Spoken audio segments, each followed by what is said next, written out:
Vlog Overtake! Part 2 ng Panagbenga serye. Bisitahin naman natin ang Session Road in Bloom. Hanap tayo ng murang damit, kakaibang pagkain, at iwas sa shawarma kung pwede. Pagkatapos ihatid ang mga bulingkit, park tayo dito sa wonderful world of SM Supermall, where all of your wishes come true and most of your money disappear. Di kami nakapanood ng float and street parade, kaya picture na lang kami dito. Sana naging okay naman ang experience nyo. Maliit lang po ang city namin, kaya pasensya na sa traffic.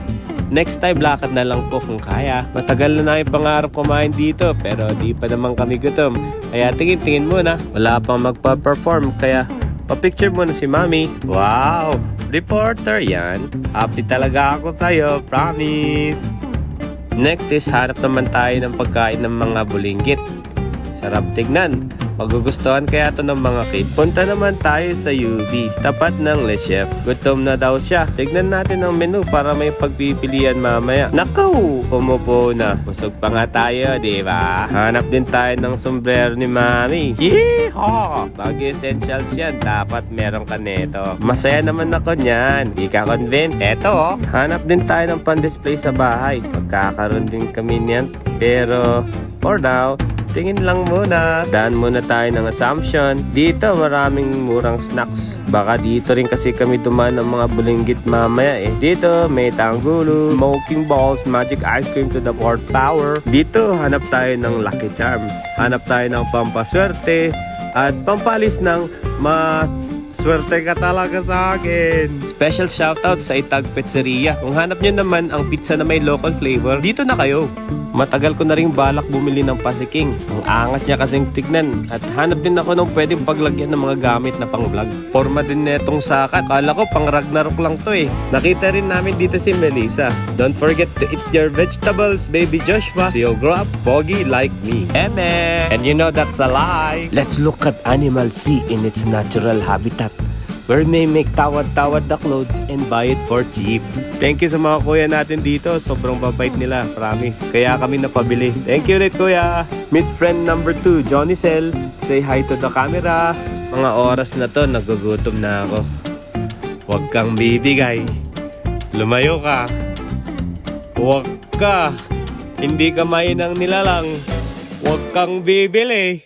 At yun na nga. Ito na talaga pagkain namin since magjowa pa kami. Kaya sinamahan na rin namin ng Ilocos Empanada. Kilig ka manin iso. Sa mga wala pang jowa dyan, there's always someone for everyone. Sabi nga ni Rihanna, we found love in a hopeless place. And it daw. Special shoutout kay Popsi Dencio. Sobrang babait ng staff ninyo and kaya kami napabili. Next time ulit. Meet friend number 3. Mami nung kaklase ng anak ko dati. Hi Bunso! Ma'am Ongkulit, baka naman. Nakita ko din tong stall na nagbebenta ng wood carvings. Oras na para magpalit ng maskara ni Mami. Ugali na rin namin bumili ng refrigerator magnets. Eto oh, paborito ni Mami, si Pongpagong at Barrel Man. Bili din tayo ng shirt para sa upcoming trip this March. Hanap ko is yung oversized shirt, 2 for 350. Di na masama. Thank you mga ate. Tayo muna tayo dito. Preview sa susunod nating mga vlogs. Oras na pala para sandayin ng mga bulinggits. Pero I'm sure gutom na itong mga to. Kaya daan muna tayo sa Tokyo. Dito rin pala ang isa sa paborito naming kainan ni Mami and mga kids. Di makapili si Mami kung anong kakainin. Pero thank you ate sa mga recommendation mo. 799 meal, good for 4. Good deal na yan. Kain lang Mami and mga kids. And kailangan yan para may energy tayong maglakad later. Balik energy na naman ng mga kids. Sige, balik na tayo sa Session Road. Nag-start kami at 9, tapos natapos kami mga 5 p.m. Mainit, nakakapagod, pero worth it naman. Quality time with Mami and mga bulinggits. Let's end the day with this beautiful kanyaw.